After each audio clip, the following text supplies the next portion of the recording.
Hey everybody, Augment's your day. Today we're going to break down the new endgame trial that was added for some new items from the Gauntman. Now, I see a lot of people struggling and a lot of people saying, Agamatsu, you're absolutely insane. Why would you add this? Quit the dev team now. However, I wanted to add an endgame trial that would allow people to have different ideas to try and tackle it. And I think I found a couple methods that people are using and I want to display that, but I think I found a method for me, at least personally, that made the fight not too tough. And I want to go over all the moves and what the trial is. So let's begin. First, you have a lightning squibbo. This guy's not that tough. You can kind of just parry him and then just feint into an M1 or feint to a crit to hit his block. It's pretty simple. Let's move on to the next one, okay? Now we have the prime megalodon, right? Now this guy is pretty scary. A lot of people go like, yo, this guy wiped a ton of people.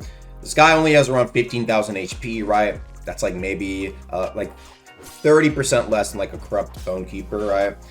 Main thing you want to look out for is that quad swipe, right? You're just going to have to pay attention. He will keep swinging. He won't have that end lag like he usually does when he has the double swipe, right? On top of that, the beam. The beam is also very scary. However, there's a way to read this, right? Essentially how it works is that every time he does the beam, he will tilt his head down and then fire the beam. And you want to use a full dodge on this. Do not try and roll cancel it. That's where a lot of people make mistakes. When you have the full dodge, you have a lot more iframes and it makes it very easy to dodge the attack. Now, of course, you're going to get hit a couple of times probably, but at the end of the day, you also want to make sure that you're prepped properly for this fight and make sure you have the appropriate things to maybe try attempting this fight, which I'll get into later. But those are the only two new things that the Sharko has. This Sharko does attack more frequently though, and so I do recommend that if you're fighting this boss, maybe bring something that isn't like super duper slow in terms of swing speed. I see a lot of people trying to M1 twice in a row with an Evan spear and they get hit by the attacks because they're not being patient with their M1s. You have to recognize the swing speed of your weapon on this monster. And the same goes true for the next monster in this fight, which is the mini boss of the fight, the Parliament, which is the three-headed owl, right? Now this guy, a lot of people are getting folded by him. So let's actually break down his kit. The biggest thing you have to look out for is that explosion, obviously, right? How it will work is that he'll basically look like he's about to charge up and then his arms will move in one more time and that's when you initiate the dodge before he does the little blast, right? He moves his arms twice. On that second time moves it in, that's when you want to fully dodge. Do not dodge too early, you will get hit, right? That's the biggest thing, and that move does proc insanity, so be very careful if you do get hit by that move. Then you have the stomp. I've seen also a lot of people get hit by this because they're trying to roll it. This move you cannot roll. The green symbol means no rolling allowed. You have to parry it. You can block it if you have high enough posture, which again, this is what I mean by prepping for the fight, but we'll get into that in a second. You have to make sure that you parry that or you will get eaten if you try and dodge it. Now, the next thing he has is his guard break swing, which is a little bit faster than his usual left hand swing. So you have to be careful for that. That's just a dodge. It will be a pretty tough mix-up because he does throw in there in his flurry of swings.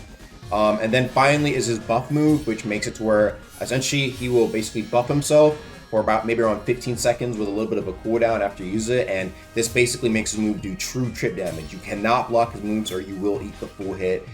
So that move you have to be very, very careful because a lot of people tend to block certain moves with the owl and they're very reliant on that. You can't do that if he has the feathers around him. Just be very careful about that. And that basically covers all the moves around the owl. Again, the owl does attack a little bit more frequently and has a little more randomized timings akin to the Sharko, but that essentially does cover pretty much all of the owl and Megalodon's kits, right?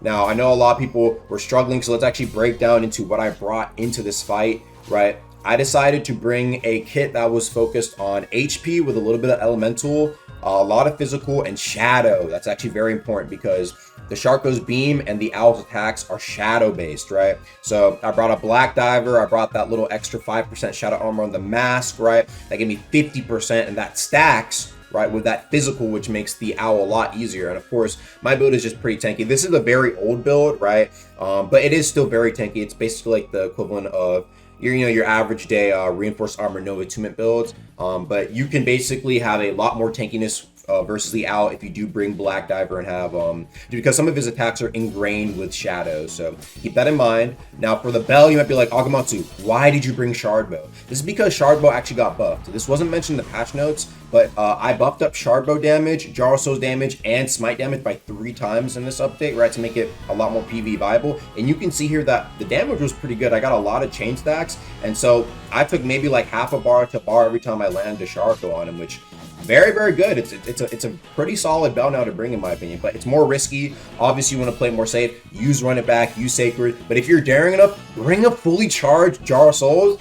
You know what I'm saying? Get a couple of, like, you know, get your chain stack up and then pop that thing. You will do a lot of damage to these mini bosses, right? Whichever one you're struggling a lot more, just pop that on them and you'll see that it will actually do a good amount of damage, right? So I do recommend trying to use these damage bows in PvE now. Now, finally, the enchant of choice, you can either use Astral Providence Thorn if you're on a legend weapon. One of these, probably like Providence Thorn's Battle Axe, something like that. If you're really struggling, right, it does make the fight a good bit easier just because you have a form of attack while playing defensively, right? And you don't want to be too aggressive on this thing or you will get hit. On top of that, Providence Thorn just does good damage, right? It does do good damage, and so that's what I would personally recommend because I want to try it out. But yeah, like I said, this fight isn't really build locked. Every tool should be available to try and attempt this boss.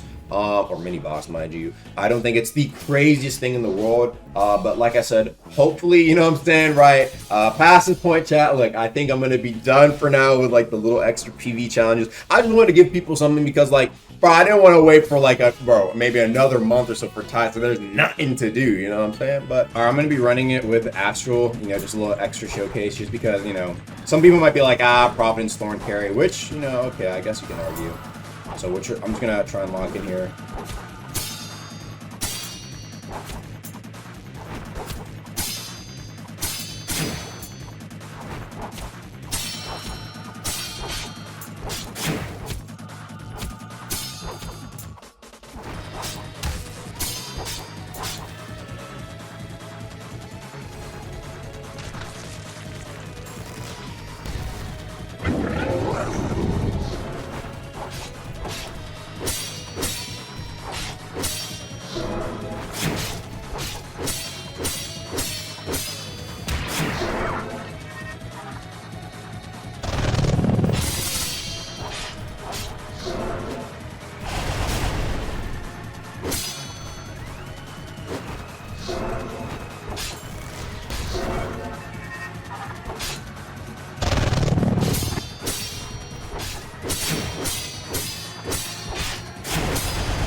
Just like that, just to show you that it's still possible even without Providence Thorns. I took a few hits there, but like I said, just a bit of basic preparation will help. You know what I'm saying, right? It's like, got the Reinforce, got some Shadow Resistances, you know what I'm saying? Pretty nice kit. Not everybody's going to be as tanky, but you can like outskill it in my opinion, right? Like I said, I'm pretty sure Cerulean Threat Astral isn't like the craziest thing you can use on it. So yeah, just keep that in mind. There's a lot of options available to boxing up. I really like this build. Just like, I don't know, man. I just like using dagger on monsters, man. What can I say? Hope you guys enjoyed watching the video, and hopefully this helped. See ya.